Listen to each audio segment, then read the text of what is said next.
Сәлеметсіздер ме, құрметті оқушылар, құрметті әріптестер. Сонымен бүгінгі сабағымызды бастасақ. Бүгінгі сабағымыздың тақырыбы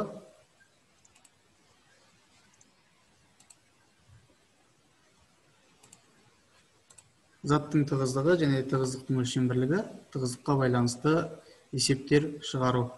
Бүгінгі сабақта озат мамандандырылған ақпараттық технологиялар мектеп-лицей интернатының 7-ші А сыныбы оқушыларымен жұмыс жасайтын боламыз. Сонымен сабақты бастайтын болсақ. Құрметті оқушылар, өткен сабақтар бойынша ақпараттарды еске түсіру үшін бірнеше қайталау жұмыстарын жасап жіберейік. Бұл жұмыс бізде Learning Apps бағдарламасы арқылы жасалады.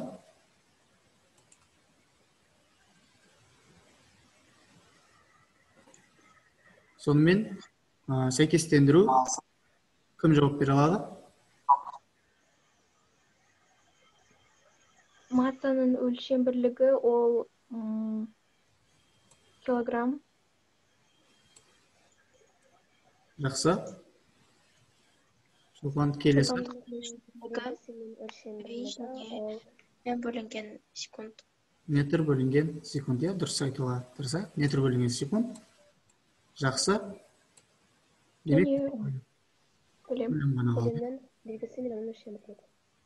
Жақсы.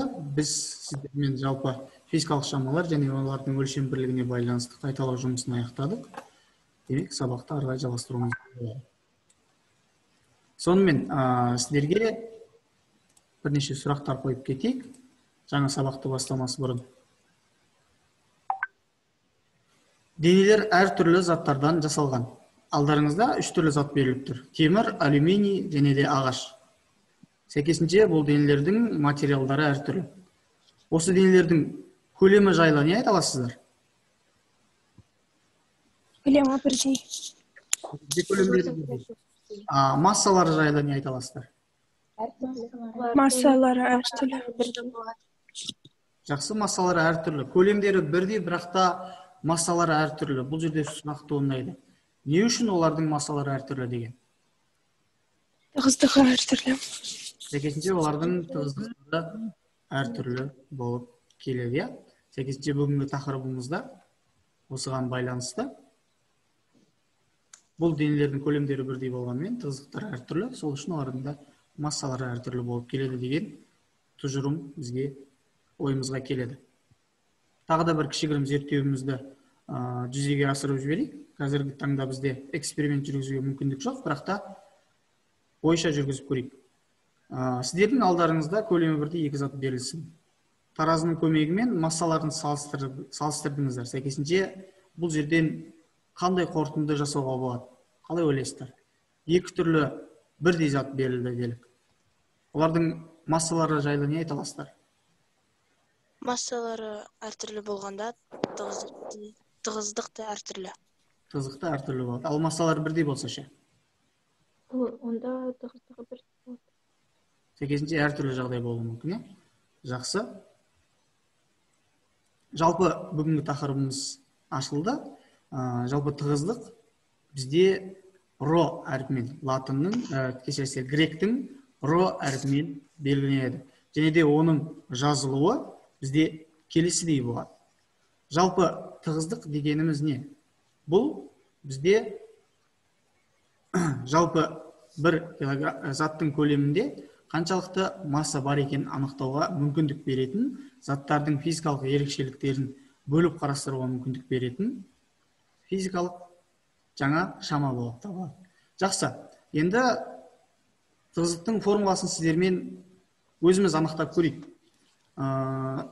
Тығыздықты анықтау үшін біз қазір қай 2 шаманы айттық? Қандай шамаларды айттық? Масса мен көлем. Көлем қандай әріппен берілетін еді?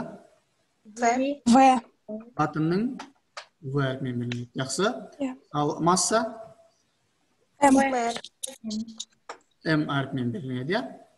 Латынның М әріппен беріледі. Жақсы. Бізде 2 керекті шаманы анықтап алдық. Біріншісі ол бізде көлем, екіншісі ол масса. Жалпы біз қазір жүрекше сызып көрейікші сіздермен. Жүрекше сызамыз. Қатты енді суретші емеспін, бірақ та сызуға әрекет жасап көрейік. Жүрекше сыздық. Жүректі екіге бөлейік. Және де бөлген жерді сызып көрсетейік. Тең болады бізде ро. Үй болып кетті. Ро. Яғни біз тығыздықты есептеу үшін массаны, яғни дененің немесе заттың берілген массасын оның көлеміне бөліп жібере алады екенбіз. Формуланы келтіріп шығардық. Ары қарай жалғастырайық.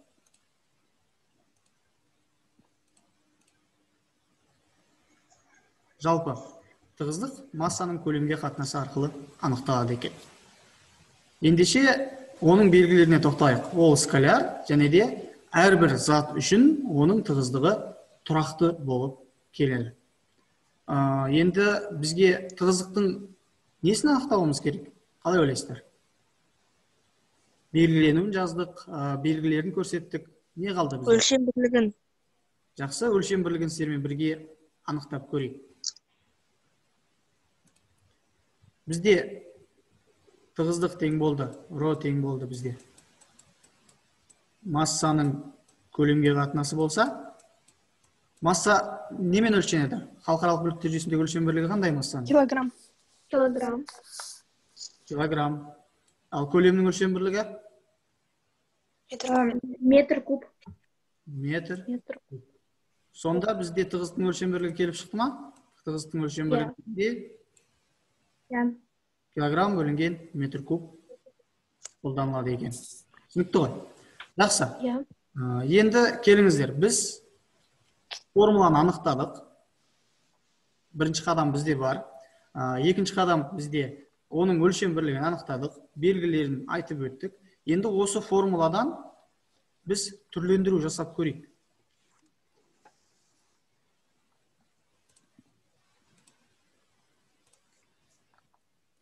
Ро тең болады. Айтып жіберсеңіздер. Масса және көлем. Жақсы. Осы формуладан көлемді анықтау үшін біз қалай?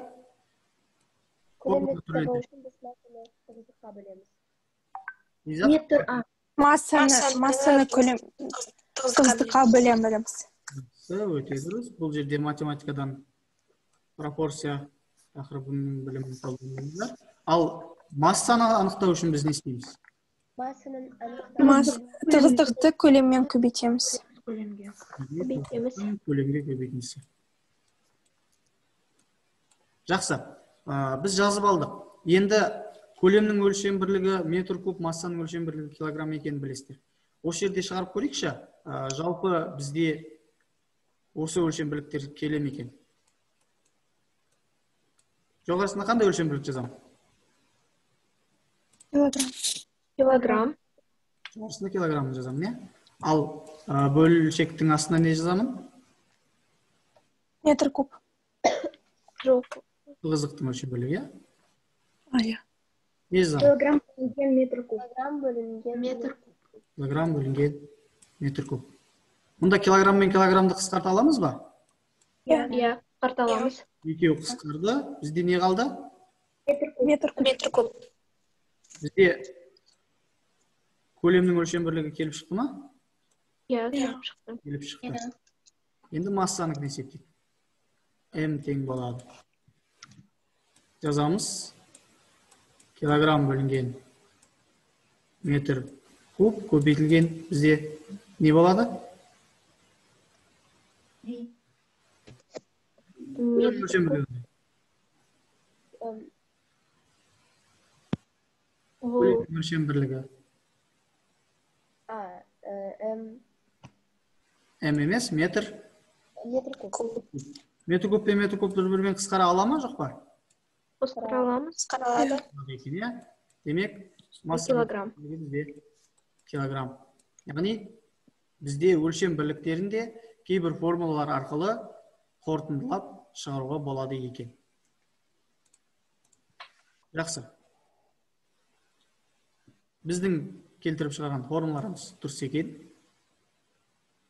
Біздің келтіріп шығарған өлшем бірлігімізде дұрыс болып шықты.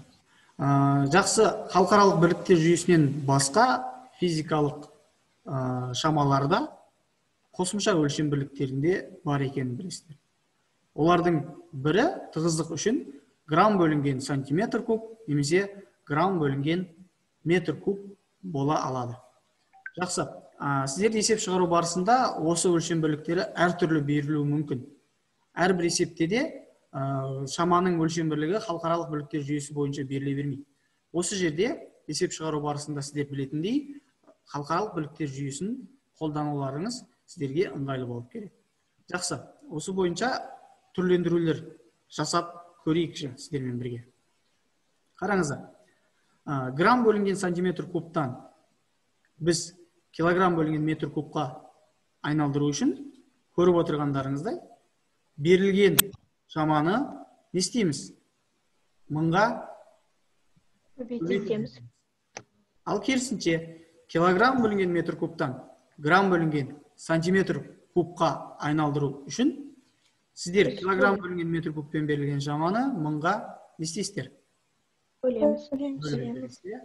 Жақсы. Мысалдар берілген. Неке 0,19 грамм бөлінген сантиметр куб. Мыңға көбейткен кезде көріп тұрсыздар 900 болып жатыр. Келесі мысалдарды қарап үйреніп алыңыздар. Тағы да бір мысал.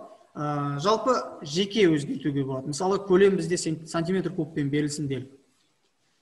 Бізде жалпы 1 сантиметр куб, оның минус 6 дәрежесі метр кубқа тең. Көріп отырғандарыңыздар. Есептің шартында көлем сантиметр кубпен берілсе, оны метр кубқа айналдыру үшін біз не істейміз?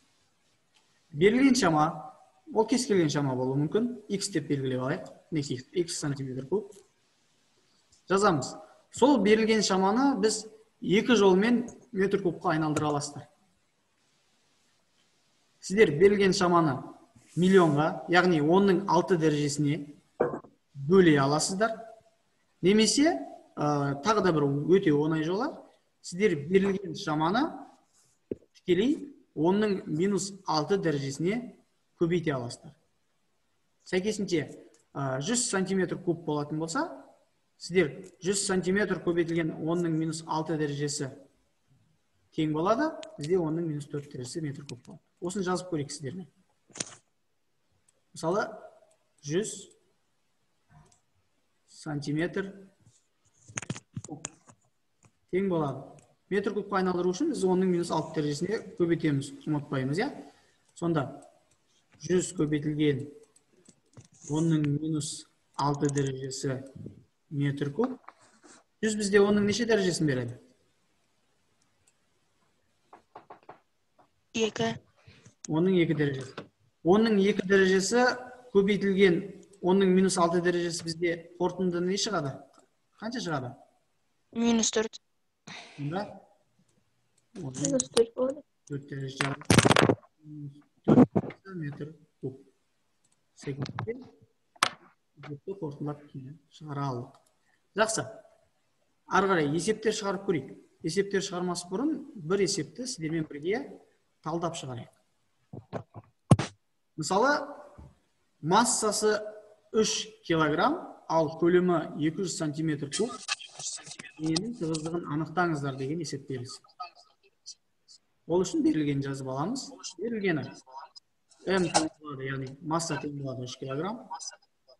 В тең болады, яғни көлем тең болады 200 сантиметр куб. Табу керек бізде орал. Яғни есептің шартына қараймыз. Халықаралық бірліктер жүйесі бар ма? Бар. Бар. 200 сантиметр куб, 10-6 дәрежесіне көбейтсеңіздер, 2 көбейтілген 10-4 дәрежесі метр куб шығады, я? Жақсы. Берілген формула, бізде нақты формула бар. Нақты формула алдарыңызда тұр, ол массаның көлемге қатынасы. Формула бар. Енді тек қана бізге есептеу ғана қалды. Ро тең болады. Массаның орнына 3 килограммды қоямыз. 3 неке жазылды. мінекей v-ның орнына, яғни көлемнің орнына 2 көбейтілген 10⁻⁴ дәрежесі метр кубты қоямыз. Сонда бізде жауабы 3-ті 2 көбейтілген 10⁻⁴ дәрежесі не бөлсеңіздер 1,5 көбейтілген 10⁻⁴ дәрежесі болады. Бөлген кезде сіздер ұмытпаңыздар, тағы да қайталап кетейік. Дәреже егер минус таңбалы болатын болса, дәреже өзгермей, тек қана оның таңбасы өзгереді. Таңбасы жоғарыға 10 болып өтеді. Яғни бізде 10⁻⁴ дәрежесі жоғарыға 10⁻⁴ дәрежесі болып өтті. 3-ті 2-ге бөлсеңіздер, сонда 1,5 шығады. Жауабы бізге берілген заттың тығыздығы 1,5 көбейтілген 10⁻⁴ дәрежесі килограмм бөлінген метр куб екен. Жақсы. Ендеше есеп шығарып көрейік сіздермен. Ол үшін сіздерде EduPage бағдарламасы бар, жүктелген. Сол EduPage бағдарламасына өтсеңіздер. Кім өзінің экранын көрсете алады? Қыздар, жігіттер? Кімде қазіргі таңда компьютер немесе ноутбук бар, және де кім өзінің экранын көрсете алады? Сондай мүмкіндік бар ма сіздерде?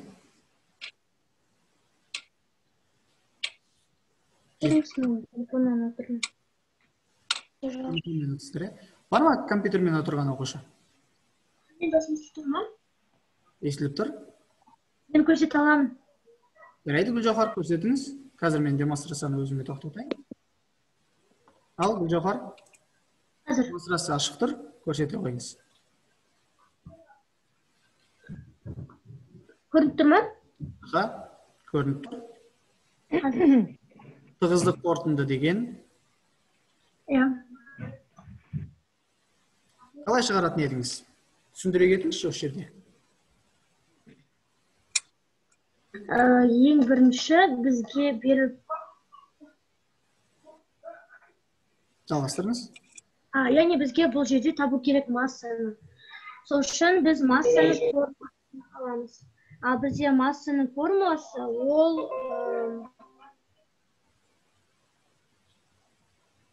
М тең болады. Тығыздық көбейтілген көлем. Жақсы, өте дұрыс. Жақсы, Гүлжауһар, енді басқа оқушылар жалғастырсын. Сіздің дауысыңыз бізде бөлініп келе жатыр.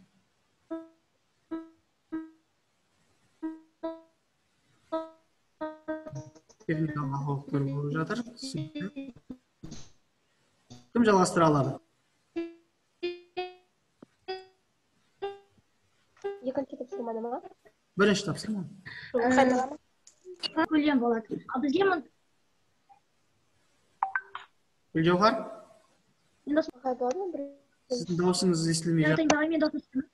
Жақсы, сіз басын бастап бердіңіз, енді басқа оқушылар жалғастырсын, иә? Риза, жалғастырыңыз. Әлде кім жалғастырамын деді? Ағай, мен жалғастырайын. Ағай, болады ма мен? Ағай, болады ма? мен экранды өшірейін ба? Жоқ, экраныңыз тұра берсін. Так, бізде менде нақты кім екенін көрініп тұрған жоқ. Риза, жалғастырыңыз. Осы есепте массаны табу керек. Массаны табу үшін біз тығыздықты көлемге көбейтеміз. Ол үшін 4-ті көбейтемін 2,5-ге, оны көбейтемін 2-ге. Бұл арқылы сіз нені тауып отырсыз? Көлем мәнін. Көлемді әуелі біз көлемді тауып аламыз, иә? Солай бастауымыз. Жақсы? Сонда шығады 20 метр куб. Массаны табу үшін мен тығыздықты көбейтеміз көлемге. Онда болады 1,3 килограмм метр куб, көбейтемін 20 метр кубке, болады 26 килограмм. Жауабы 26 килограмм. Жақсы, өте жақсы. Гүлжауһар, қазір сіз 26 килограмм деп жазыңыз. Жауап ретінде.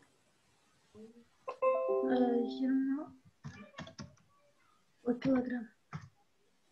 Жақсы. Келесі есептің біріншісін сіз бастап беріңіз, ары қарай біз Арунамен жалғастырамыз. Немесе жоқ деп жауап беруге. Көлемді мен оқиын. Сіздің дауысыңыз бөлініп келе жатыр себебі. Көлемі бірдей, массалары әртүрлі Екі дененің тығыздығы бірдей бола ма? Жоқ. Басыңыз. Аруна? Тығыздық массаның көлемге қатынасы арқылы анықталады. Иә. Так. Тағы кім бар? Өлшем бір.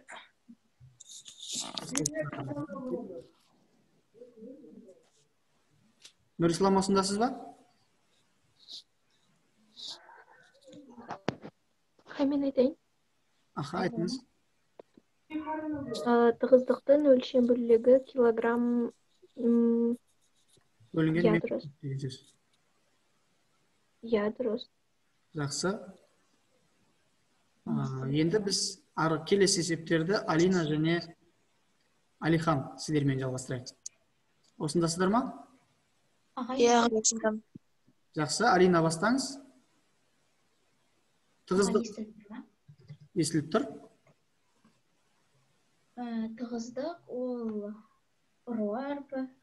Сәйкестендіріңіз. Жылдамдық ол метр бөлінген секунд. Масса ол килограмм. Ары қарай біз Алиханмен жалғастырайық.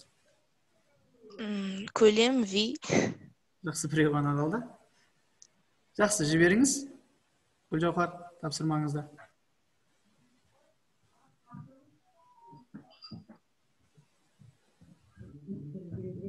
Жауабын тексеріңіз.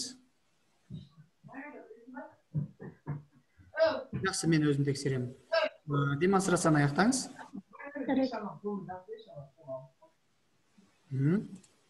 Рахмет үлкен сізге. Біз жалғастырайық.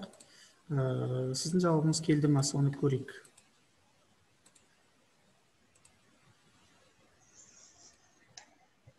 Так, бізде қазір Нұрисламның жауабы, Жұлдыздың, Шолпанның жауаптары тұр. Аға, мен жібердім. Қазір тағы да бір жасап жіберейін. Иә, мінекей, көптеріңіздің жауаптарыңыз бар. Қай жерде қателескендеріңізді манағы есептерден қарай аласыздар. Жібермеген оқушылар. Енді қамай соңғы есепті телефонның кесірінен масса мен көлемді байқамаймыз. Қателестіріп отырсыз. Жарайды, ештеңе етпейді. Ең бастысы соны білгеніңіз. Жақсы, мінекей жауаптарыңыз келді. Сосын тағы да мен тексеремін. Ары қарай қарапайым тапсырмалармен жалғастырайық.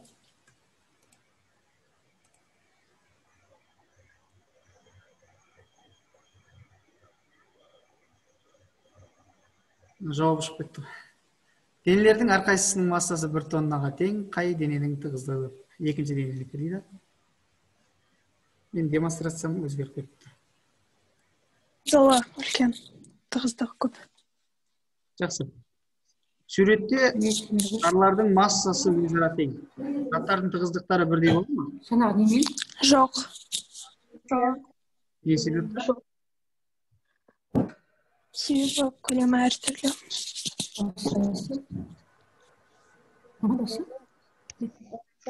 Үлкен дененің, көлемі үлкен дененің тығыздығы аз, ал көлемі кіші дененің тығыздығы көп. Болуы мүмкін. Иә. Жақсы. Келесі сұрақ. Табақтары теңелген таразының үстінде кубиктер орналастырған. Яғни таразының екі шеті бірдей тең болып тұр. Кубиктер жасалған заттардың тығыздықтары бірдей бола ма? Жоқ. Жоқ. Тығыздықтары бірдей болса, таразы қай жаққа қарай басып кетеді?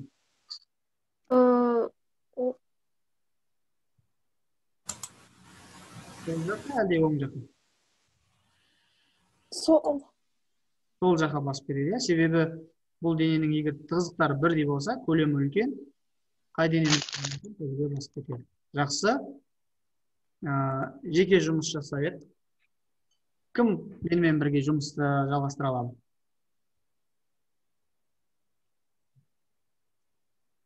Қыздар жек.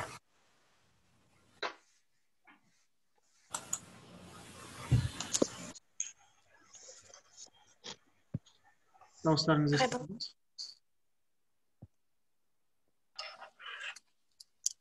Кім жалғастыра алады? Ағай. Нұрсая?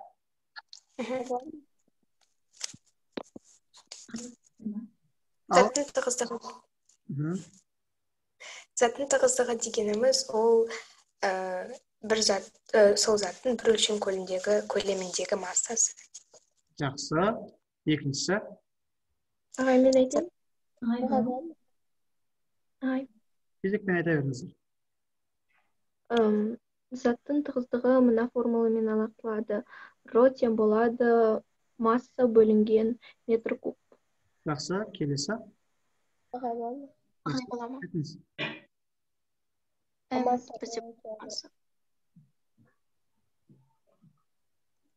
Масса біз килограммен белгілейміз, ал көлемді біз килограмм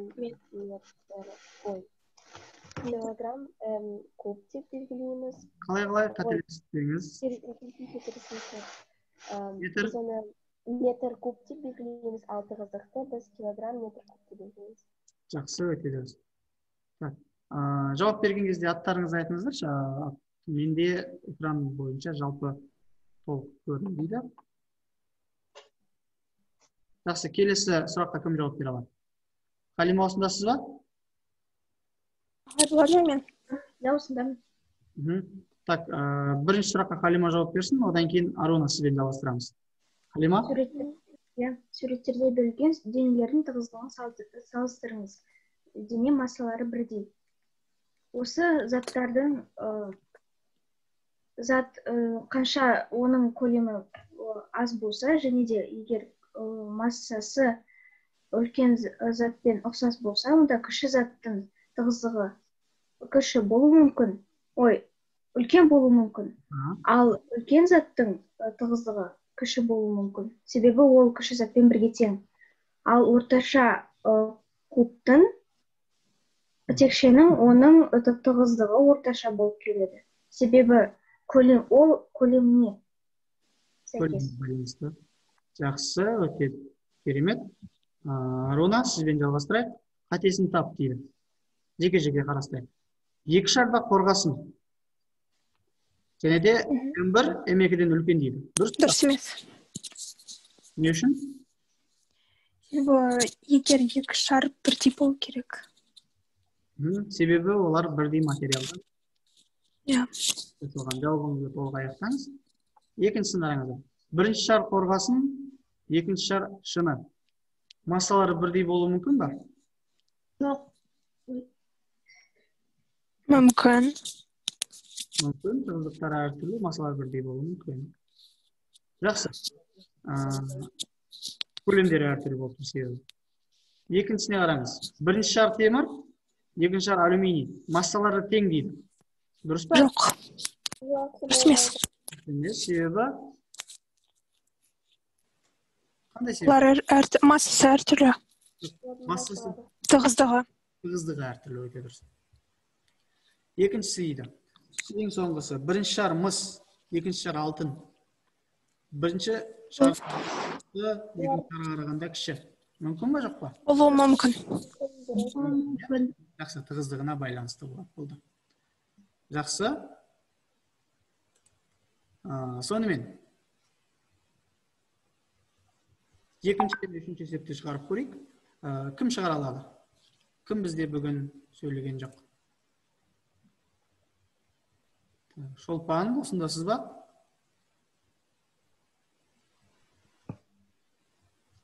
Тыңдамын. Екінші есепті оқи жіберіңіз. Дене тығыздығы бірлік. Екіншісін оқыңыз. Бірде емес, екіншісін. Мыс тығыздығы ро метрден 8900 килограмм метр куб. 1 метр куб көлемдегі мыс массасы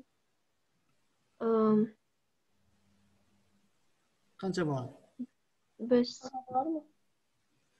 Шолпан жалғастырайық. Формасын айтыңыз.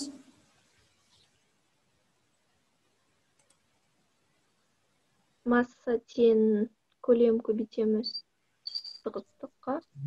8900-ді бірге көбейтеміз болады? 8900. Өлшем бірлігі? Массаның өлшем бірлігі қандай? Килограмм. Килограмм. Мыс массасы бізде 8900 килограмм екен. Жақсы. Сонда 1 метр куб мыстың массасы бізде 8900 килограмм болады екен. Жақсы, келесі есеп. Қалай болады? Лиза? Алюминийдің тығыздығы ро тең болады 2,7 грамм сантиметр куб. Грамм бөлінген сантиметр куб деп айтамыз. Егер массасы 2,7 грамм болса, онда оның көлемі ол үшін халықаралық бірлікке аудару керек па? Былай жасасақ болады. Грамм, екеуі де грамммен беріліп тұр ғой. Халықаралық бірліктер жүйесіне бұл жерде келтіру шарт емес, соңында келтіруіңізге де болады. Көлемін табу үшін біз массаны тығыздыққа бөлеміз. Сонда? Ол бір шығады. Онда көлемі метр куб болады. Жақсы, өте дұрыс. Сонымен сабағымызды қорытындылайық. Тығыздықтың белгіленуі. Жауап берсеңіздер. Жақсы. Өлшем бірлігі. Ау? Өлшем бірлігі.